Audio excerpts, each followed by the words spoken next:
Hello and welcome to Bulu's World Television. I am Olushola Yaloluwa, bringing you the week's top stories on News TOPUP. Let's dive in. The leadership crisis within the African Democratic Congress has intensified over recent days, with divisions widening across multiple camps. The dispute escalated when a bloc of state chairmen rejected both the Nafiu Bala and David Mark-led factions, accusing them of attempting to take control of the party structure.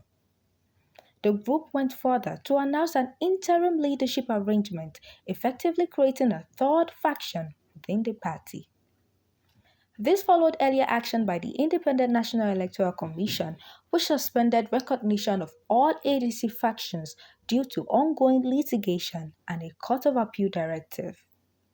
INEC also altered supervision of congresses and conventions, effectively freezing party activities nationwide. In response, Nafiu Bala's camp rejected the rival arrangement, insisting they violated the party constitution.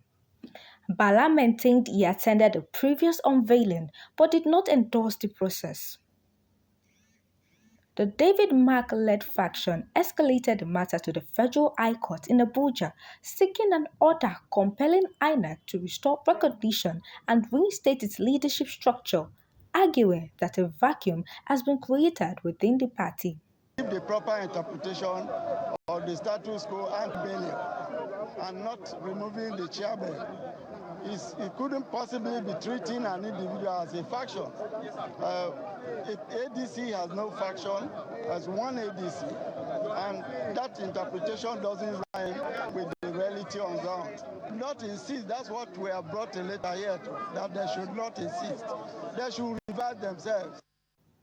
As tensions deepened, a third bloc of state chairmen also emerged, rejecting both major factions and further fragmenting the party's leadership.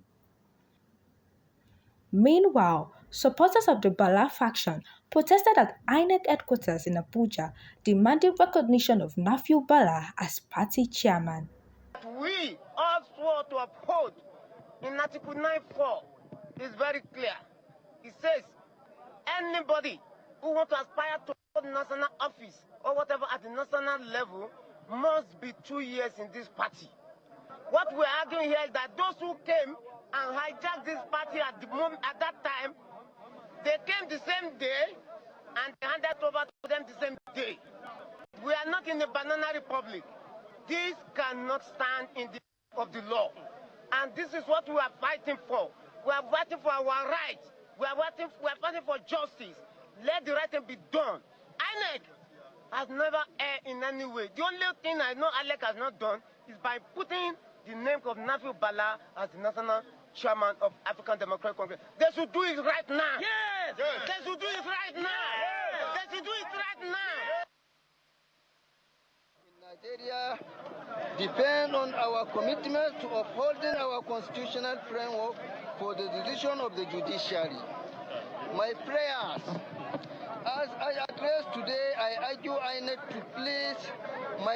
to place my name on the portal, required by the status quo ante-bellum order of the Court of Appeal. This is not just a personal request. For the Independent National Electoral Commission to recognize me as the authentic national chairman of the African Democratic Congress, ordered by the Court of Appeal to maintain status quo ante-bellum. INEC has maintained neutrality, saying it will not act until the courts deliver a final ruling. In a related development, the Nigerian military has confirmed a deadly attack on a base in Beni Sheikh, Borno State, where a brigadier general and several soldiers were killed during an overnight assault on April 9, 2026.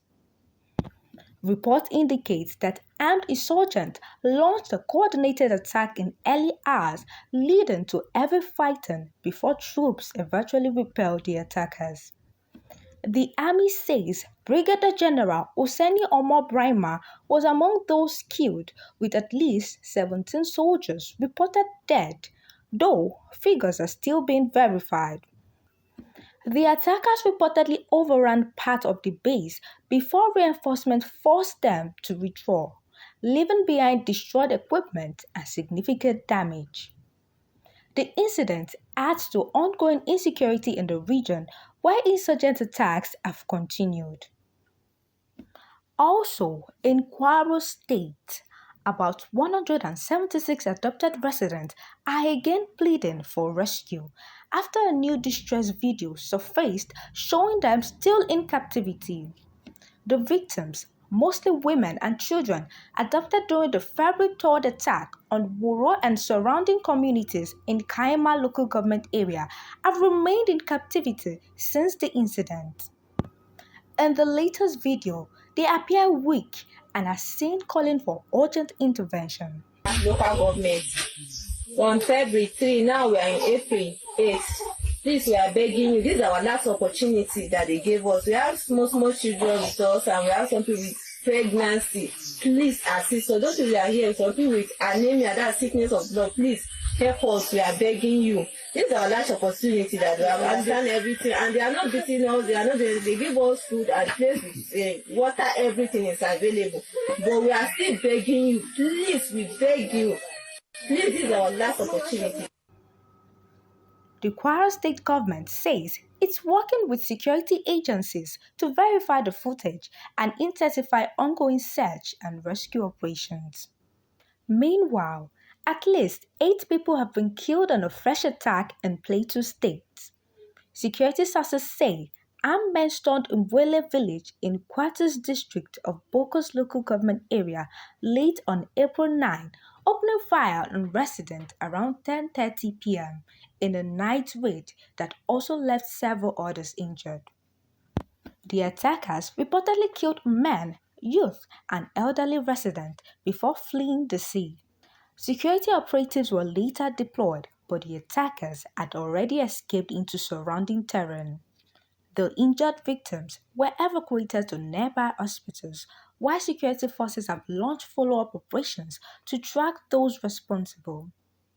The situation across all regions remains tense as authorities continue investigations and response operations amid growing security concerns nationwide. The United States Embassy in Nigeria has updated its security advisory for Americans, warning of ongoing risks across the country. The U.S. State Department maintains a reconsider travel warning for Nigeria. The U.S. State Department maintains a reconsider travel warning for Nigeria, citing terrorism, kidnapping, armed groups, and civil unrest in several regions.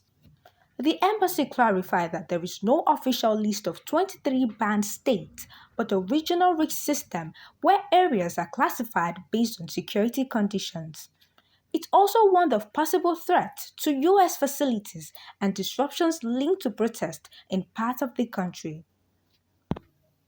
The advisory comes alongside broader 2026 U.S. travel and visa restrictions introduced earlier in the year. Officials say services to citizens continue, but travelers are urged to exercise extreme caution and avoid high-risk areas. That's all for this week. Stay updated with latest trends by subscribing to our YouTube channel, Bluesbot Television. Once again, I am Olushola Yanolua. Thanks for watching.